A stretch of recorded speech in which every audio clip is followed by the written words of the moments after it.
Stone-Fist Duran's record is even more impressive. 12 successful defenses of the world lightweight title guaranteed him a place in boxing history as one of the greatest fighters of all time. Only one of his challengers went the distance, and altogether he's lost just one fight in 71. He moved up a division because of considerable weight problems, but really he'd scared off all his main rivals. His chance for a crack at Leonard came when he beat the former welterweight champion Carlos Palomino, well known in Britain for fights against John Stracey and Dave Green. The three judges made Duran an emphatic winner. They all scored the fight 99-90 in the Panamanian's favor. Palomino giving it a go right to the end, seemingly worn down by this sheer attrition of Duran.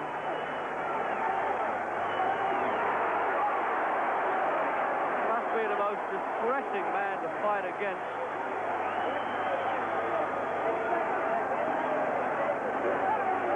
So that's it then, the countdown for one of the best non-title fights I've ever seen, and the crowd at Madison Square on their feet. Duran knows he's won this fight, drops to his knees.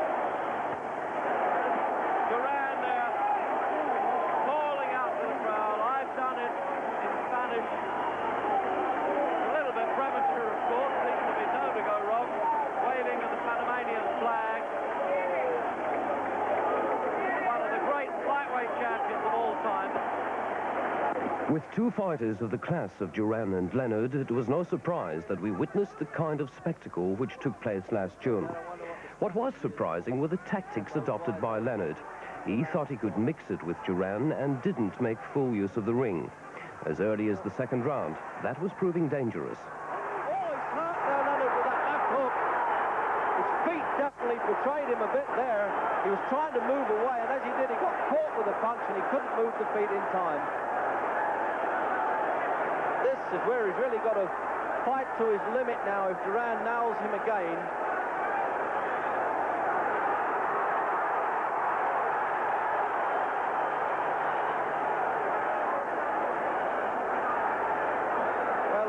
Talked about Duran being one of the greatest lightweights of all time. This will really be something if he can walk in and take the higher division championship. And in replay now, there it is. Caught him with that left hook, and you watch those feet, they really sprayed apart there. Duran, look, they're trying not to be denied. Banging away at the ribs as Leonard held on with his own right hand. Having weathered that storm, Leonard managed to claw his way back into the contest. He'd fought an unnatural fight, but had managed to retain his pride and contribute, as he had promised, to the making of a classic. But over the final few minutes, the title was slipping from his grasp as time ran out. Kept this pace up for 15 rounds. It must have been like 50 for them. Yes, they earn a lot of money, but they deserve it. And they've worked for weeks and maybe months for this one. And Duran still showing that contempt in the dying minutes.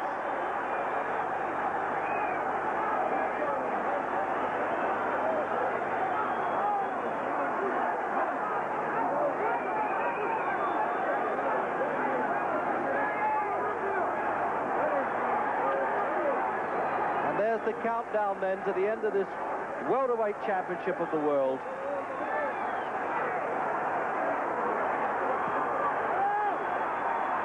Just look at this. What a payoff this is going to be. Too late for a knockout now. The bell would go, of course, if there was a man down. What a flashy finish. There it is. It's all over. As we wait for the verdict. And both men jumping around saying, "I've won this fight, I've won this fight."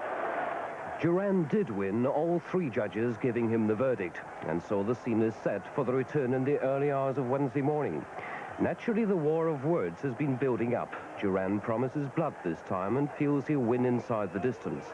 Leonard merely promises something different. Ever conscious of his image, he says he bears no animosity towards Duran, although his tongue isn't far removed from his cheek when he says of the world champion, I want my son to be just like him. Well, flying out this Friday to cover the fight exclusively for ITV is, as ever, Reg Gutteridge. Reg, you were one of those who actually thought Leonard should have got the verdict last time. Will it be as close this time? Yeah, I didn't have any great row about it. And when I see that again, you know, it's all that I expect good boxing to be. I'm supposed to be a cold pro who doesn't care. But when I see that, it really turns me on. And I really wouldn't have an argument about that decision. And I think probably our output really probably favoured Duran. But he missed with a few punches. And I've never seen a ringside so divided in an opinion. Good judges, other than me, sat around the ringside making one round to one fellow or one round to the other. And you really can't get it closer than that. A lot of people felt Leonard lost it purely and simply because of his approach, because of his tactics. Was that the case? And should he change his tactics now?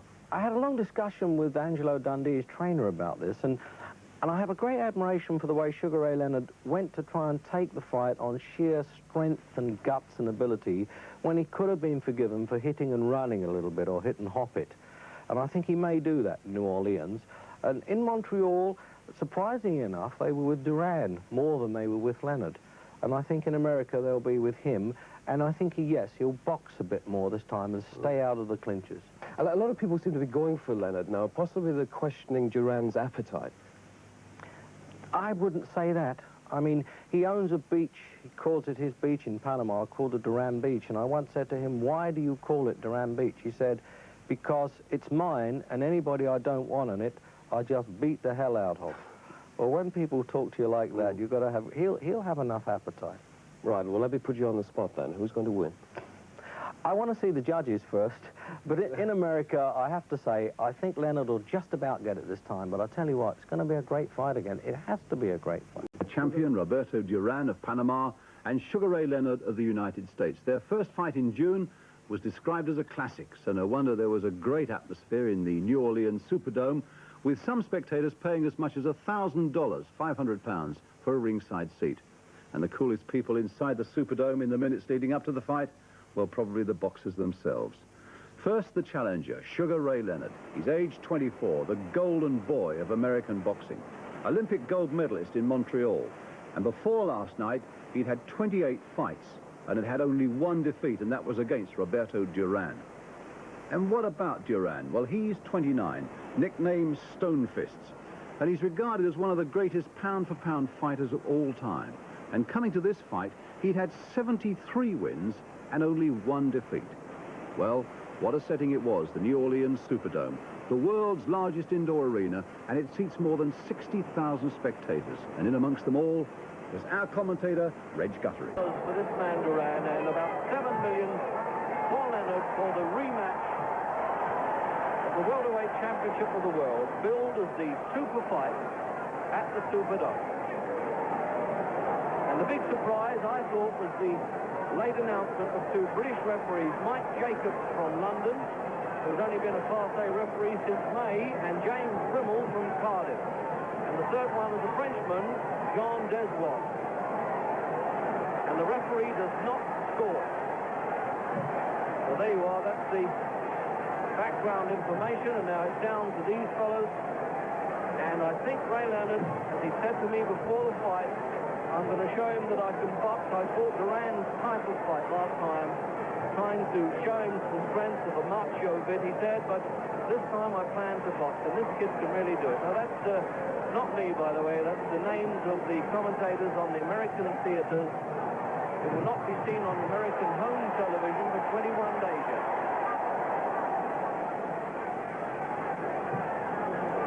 And the referee managing to stay out of the picture as these two take stock. Although after 15 rounds from the fight in Montreal only last June, they should know enough about each other.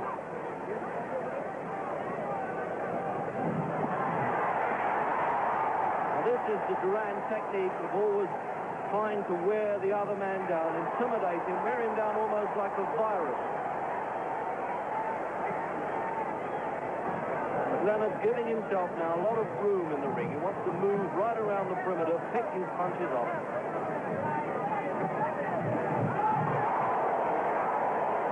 He hits correctly as England's Dave Green obviously knows. He was knocked out by a left hook from this fellow, and he really is taking a bit of command in the opening round now, Ray Leonard. He was slow getting off in the last fight, and they could hardly hear the bell there with the noise in the stadium. And Duran in the corner with the boxing sunshine boys, Ray Arcel, who's 81. Ray Arcel, a real Runyon-esque character. He's had 11 world champions under his wing. Round 2 then. And a good start, it seems to me, with Leonard. He's obviously now his tactics are going to be box, frustrate Duran. He was a pro when he was 16, he's now 29. Still somehow manages to retain that appetite both for the fight game and for the money it brings him. Because remember that in Panama, he doesn't have to pay any taxes because he's world champion. And Ray Leonard, within the space of 5 months, has now earned $16.5 million. So who said the fight game was going when Muhammad Ali went out?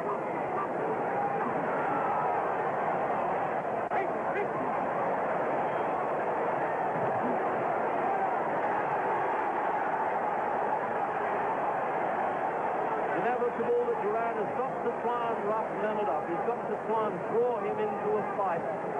He can't afford to stand off, and a good shot by Leonard. The right-hand punches, catching Duran square on.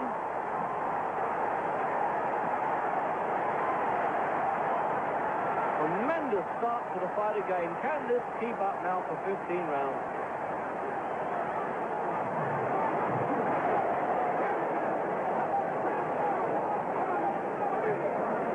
Moving on to that champion's right hand now. Knows how to smother in close quarters, holding a little bit there. And the referee agreeing. He's in. Good refereeing.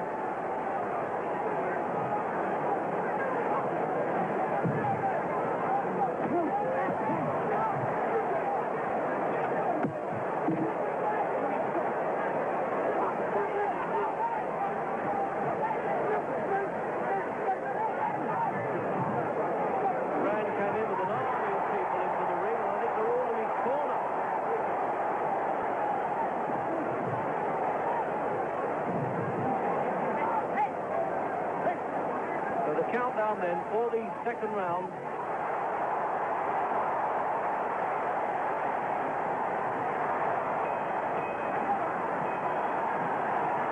I think words may have been exchanged there by Duran. And there's Ray Arcel really pouring a lot of wisdom there in Duran's corner, but Angelo Dundee doing likewise for Ray Leonard. And he said before he felt that Leonard could outbox and outstrengthen. Well, that's it. As he say, get this guy on the ropes and keep him there. You really don't have to look for characters in the American fight game. It's a proper Klondike. Round 3. Good start by Leonard. Duran came back a bit in that second round, and with aggression. Good clean punches coming from the challenger.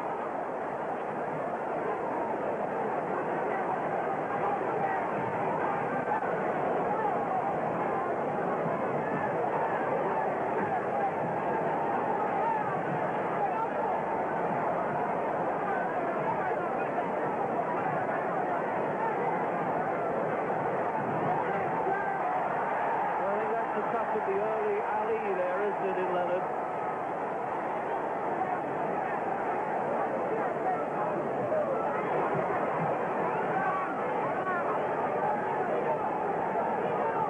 And Duran may have to wait all night if he's waiting for Leonard to slow down.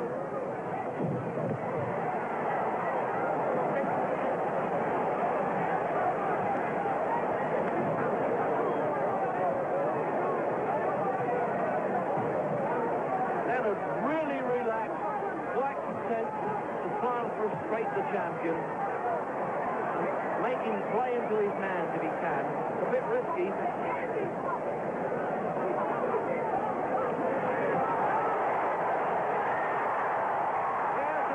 Leonard meeting Duran punch for punch on the rope right above this commentary position.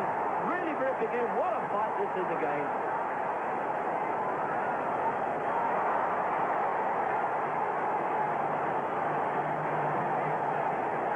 Irish judges, if this keeps up, are going to have a job sorting out those fractions of points at the end. They have to hand in the scorecard after each round. Duran smirking a little bit now at Leonard, trying to rattle him a bit.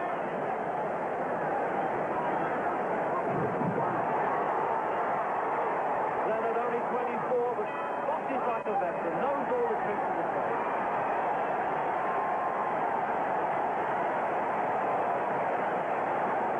Look at the confidence in that boy now. And the replay here of that exchange right above me on the ropes. You can really hear those punches thudding in. Leonard cleverly turns away, gets out of trouble. Right the old boy, Ray Arcel again, trying to make Duran charge into this man. Round 4. Leonard seemingly listening to the words of Angelo Dundee. To stick and move, they call that. That means jab with the left hand and move. Always use fast punches to try and keep Duran bothered and worried where the next one's coming from.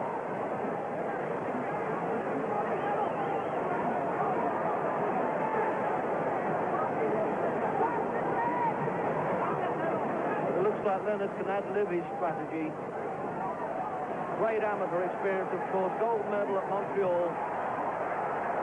And overall won more medals, I think, than Montgomery, and he had an army to help him.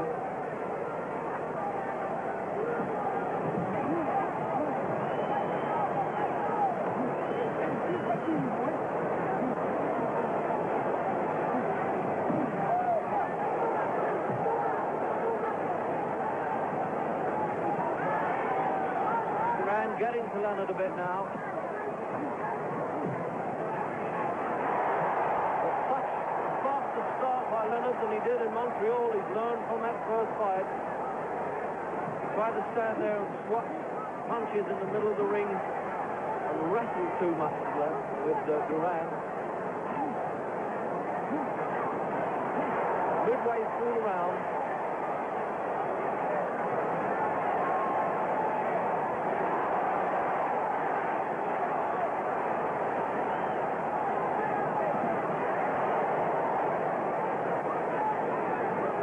champion trying to land that right hand. He really shook Leonard in the first fight. In the second round,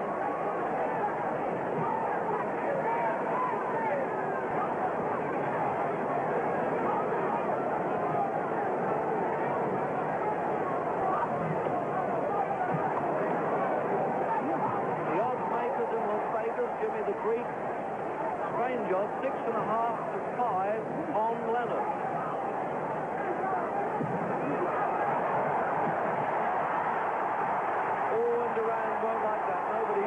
Pushes into his knees and gets away with it too often.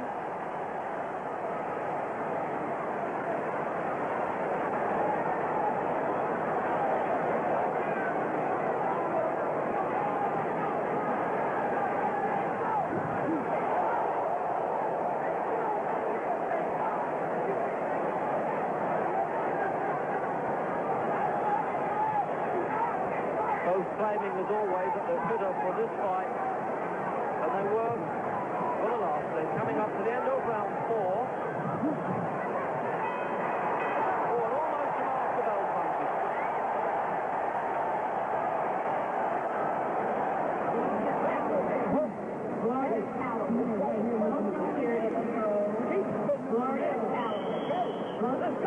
He's spinning him, Dundee saying, turning him round. He really is instilling all the confidence in the world in that man. Peter Boston here.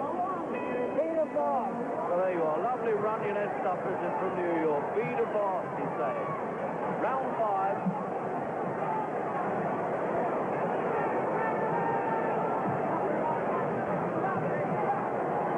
Leonard got off to a great start. Duran pulled back a little bit. Still obviously a long way to go.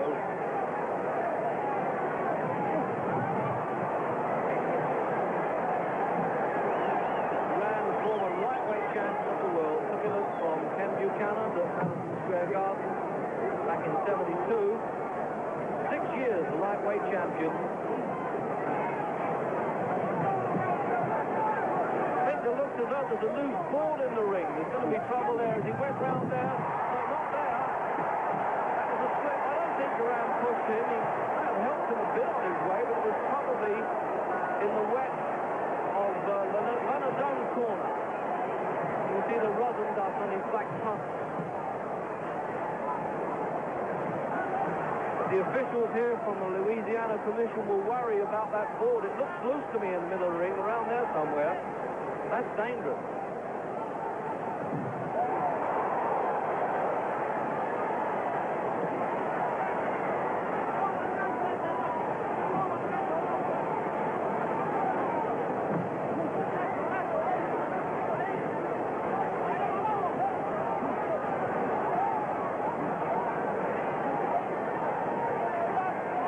Letting them get on with this close quarter stuff until one grab.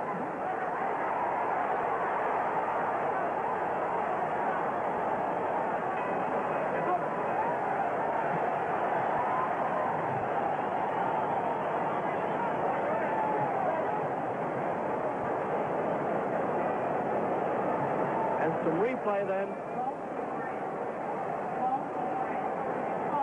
No, it looked as though he slipped there. He threw that left to the body, but he was on his way down. You hurt him that time. Go right out. Pick him on the ropes and punch. Well, what a second he is, isn't he, that man? 80-odd years old and can still think a good fight from the corner. Into round 6.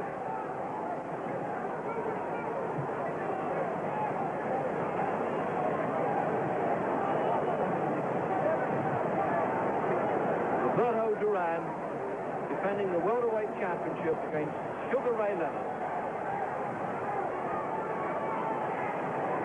And again, I'm looking for that loose board there in the ring, which, if it gets worse, they could actually stop the fight while they get underneath to shore it up. I hope that doesn't happen, because they're really getting into full strength now, these two.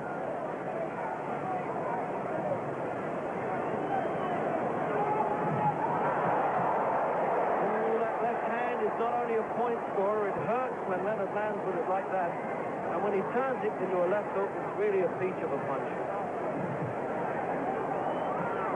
Definite signs of frustration, I think, with Duran. He doesn't know how to check this fellow.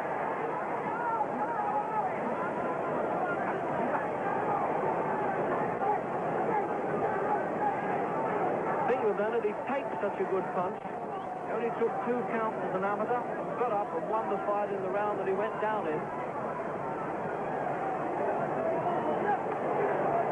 There, just you see there, he's springing the board on Leonard's right foot on the left-hand side of the ring.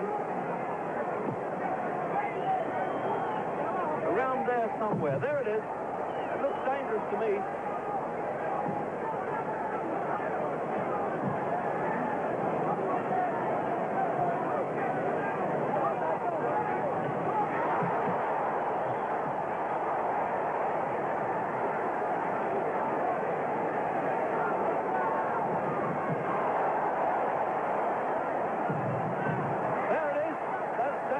Causing trouble now. They'll have to do something about this.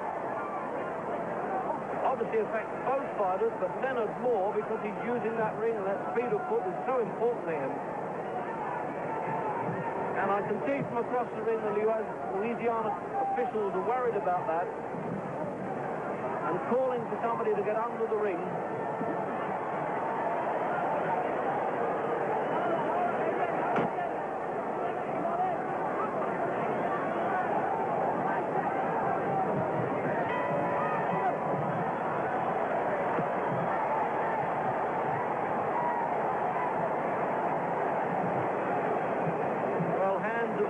Nickname for Duran, but he hasn't used them enough yet for this fellow, has he?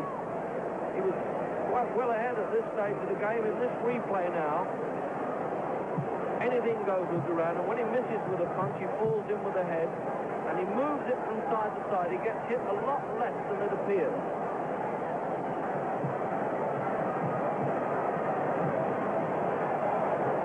Notice that one. probably looked like a good punch from the back of this arena.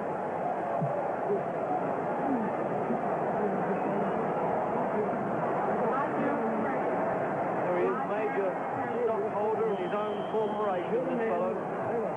You're the man, this is no contest. Well, you heard that, I hope. This is no contest. You're the man, he says. They're worrying about that board over there. Go! No, wait for him. Go!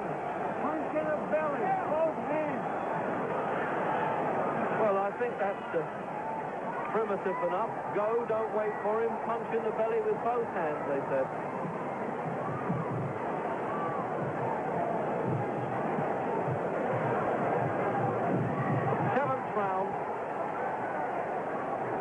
See the commissioner of the Louisiana Commission wondering what they're doing about the ring, but the crowd don't care about that as long as the action goes on.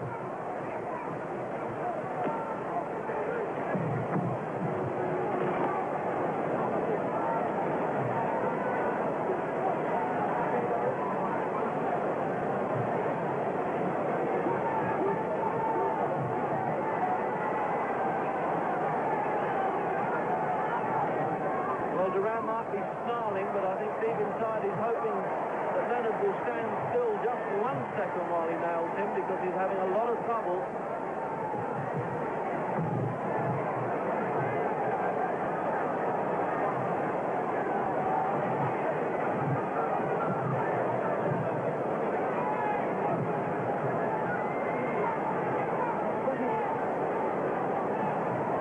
This is one time in a fight that Duran hasn't been able to impose his will on the opponent.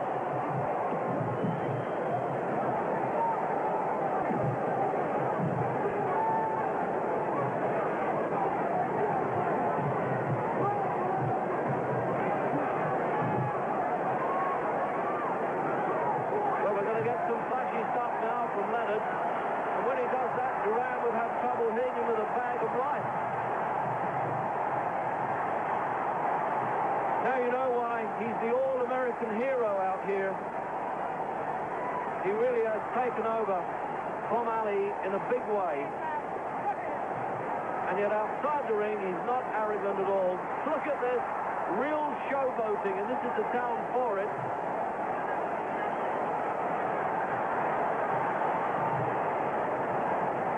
I think that will infuriate Duran. He couldn't stand suffering humiliation. That's the worst thing. You notice there's 4 ropes they have here, an extra safety factor to stop the boxers going out.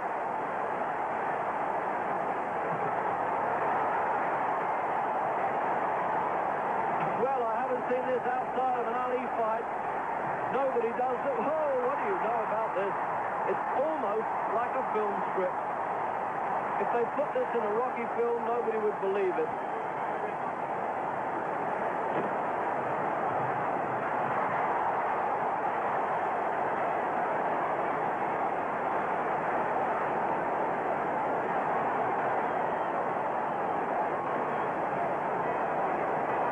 Well, he didn't like that, Duran. He's been really upstaged.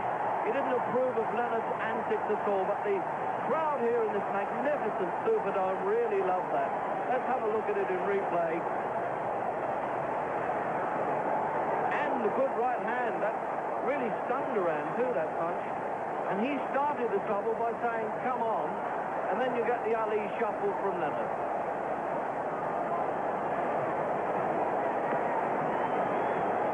Well, they nearly fell on top of me as they came across the ring there.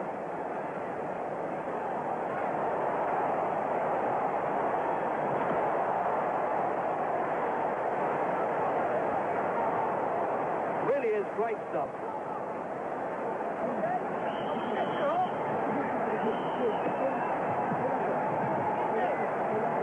Leonard enjoyed himself. Duran a little bit sick, I would have thought about that. Don't wait for him. Just don't wait for him. He has no option. Now, what's the problem here? Now, this is not the ring board. There's probably some water or grease on Duran's body. Been a little bit fastidious there, the Mexican referee. They take time off for that. Now, how is Duran going to deal with the flash stuff from Leonard, who has taken over in a big way. Which you really can put up, I think, with that flashiness when this fellow has so much ability and gameness to go with it.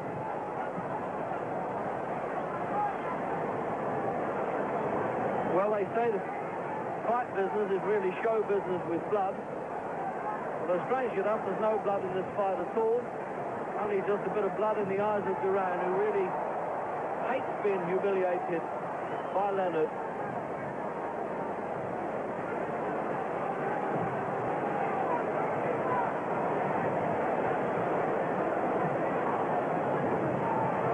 Well, he's not snarling now, Duran.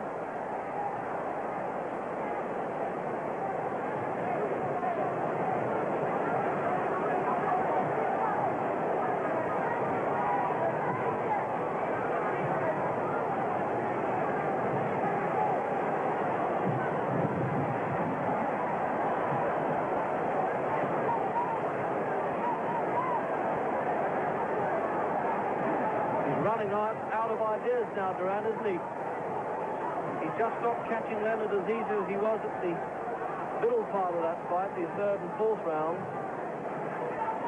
Here we go again, I think, hitching up his trunk.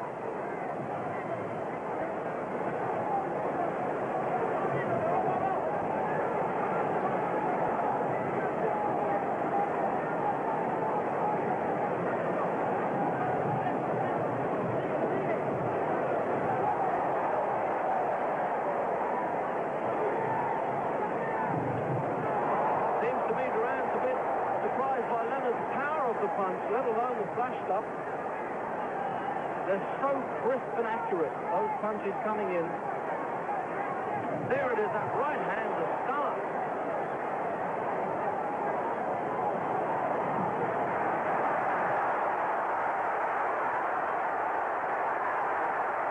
Of course, we were able to see this fight in Britain 21 days before they can see it on home television in America. Oh! Duran doing around here, he's saying, I don't understand what's going on here. He's quit, Duran, I don't believe this. I don't believe this in the 8th round. What's going on? Now Duran wants to fight one in a second. He's out of his mind. Has he injured a hand? More likely got a broken heart. I really don't understand what Duran's done. I think I've seen more than my fair share of fights. Larry Holmes, the heavyweight champion, is in front of me. He doesn't understand either what's going on.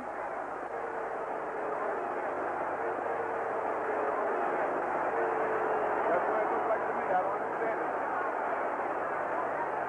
I don't believe this. Well, we have to believe it because it's happened. Leonard spotted it. I thought perhaps for a minute he caught him in the eye and blinded him or something, or that he'd broken his hand. It could be a million reasons. Never of a fight of this magnitude could you see a most ridiculous finish, although Duran knew that he was getting beaten out of sight. An absolute brilliant performance by Sugar Ray Leonard. And let's see if this gives us any indication in replay, but I doubt it. Look, he quit there, right on the spot. And he took those extra punches. He just made up his mind that he'd had enough. Just at the finish of the 8th round, one of the greatest upsets in the history of boxing. So Sugar Ray Leonard has beaten Roberto Duran in remarkable circumstances in New Orleans, with Duran turning his back on the fight in the 8th round. As we look at that moment again, just why did the champion Duran turn his back on the fight, and indeed on the title as well? Just what did happen? In New Orleans, the fight reporters are still trying to piece it all together. There was instant reaction on ABC's television coverage in America from the world heavyweight champion Larry Holmes. I think that many fans that Duran have should not condemn Duran for surrendering in the middle of the ring like that. Maybe Duran had a problem. Maybe he couldn't continue. So I don't think all the Duran fans should put him down or feel bad about it, because he put on a hell of a fight for the time that he fought. But you cannot take anything away from Sugar Ray Leonard. He's a superior boxer. He's a good athlete. He's a good sportsman. And he'll be around for a long time. And now for the latest news and the latest developments. Let's go straight across to New Orleans, where our reporter Reg Gutteridge has been talking further with Don King and really wanted to know the answer to the vital question, what on earth did Duran have to gain by apparently giving it all up halfway through the fight? Absolutely nothing. In fact, he's going to have quite a difficult time, Reggie, explaining, because, the Panamanians, their heroes have an occupation. They have a job. You have to go on the job of being a hero. Everybody worships you and idolizes you and looks up to you. And this young man, his valor, his courage, his ability has put him in that type of a frame in everybody's mind in Panama and throughout South America, Latin America, and Central America. So it's a situation here that he has everything to lose, nothing to gain. They couldn't give him $100 million to be able to live in the streets of Panama, where everybody is respected for their macho, their guts, their courage. And he's been a fighter's fighter, a champion's champion. He's been a dream fighter. And to do anything that he couldn't, voluntarily by free will and volition of this sort would be absolutely insane. Well, the latest saga of the super fight is that Roberto Duran was rushed to hospital at 3 a.m. in the morning, which was then diagnosed as severe abdominal pains. The trainers didn't know he's gone. Even the promoter hadn't realized that he was going to hospital. And then he surprised us after 8 hours there of severe tests to come back through the side entrance of a hotel where, in fact, we were waiting around, and then rushed into the lobby with a more or less whimsical look, shrugged his shoulders, and was reunited with Ray Arcel, who kissed him on the cheek. And then he said he was all right, that he, in fact, had been cleared after these tests. And then they ushered him into the elevator. And for Duran, he didn't hide his face, but I think his hardest fight is now to come, having to go home to face his own people. Well, Ray Leonard, a shock, the ending, a great victory for you. How did you see it? Did you at any time think he was going to, as we say in Britain, retire on you during the fight? Well, I knew I was upsetting Duran by boxing him. I confused Duran. I used scientific techniques. I beat Duran on sheer boxing, and he couldn't understand that. The first fight, physical fight. All the, let's say, ring tactics and rules and regulations were forgotten about. But this time around, different story altogether. And one thing about it, the people couldn't accept that. They tried to make excuses. Duran, he just gave up. I mean, you use the word quit, would you, when you say that or not? I wouldn't say Duran quit, because a man of his caliber, I think he did what was best for himself, for his own health. In other words, you think you could have stopped him and beat him up, as they say in America? Well, I was getting stronger as the rounds progressed. I was getting more confident. I was getting closer. I was landing more effective blows. I think it's not only a shock to Duran's camp, but a shock to the public itself. Yes, it certainly is. And Duran is in hospital today. Have you had any latest word on that? No, and I hope it's not anything serious. Because after the fight, I walked over towards him, and we embraced, and that proves that it was mutual respect. And that's class. Yeah, they talk about him having stomach cramp and all that sort of thing. At one point, you said it might have been heartburn. You were jokingly saying that. Do you think he sort of ran out of spirit? Did you do that to him? Yes, I feel that I mesmerized Duran. I nullified him mentally because he couldn't hit me. I mean, he thought it would be the same way that it was in Montreal, being a stationary target. I had more mobility to myself. I was moving in lateral position. I didn't give him a stationary target. Angelo, how do you react to that show-off stuff, as we call it, in the 7th round with Ray? Well, I just think he broke down all his morale with that because it was his thing. But like I always tell you, he's a multifaceted young man, and you haven't seen the best.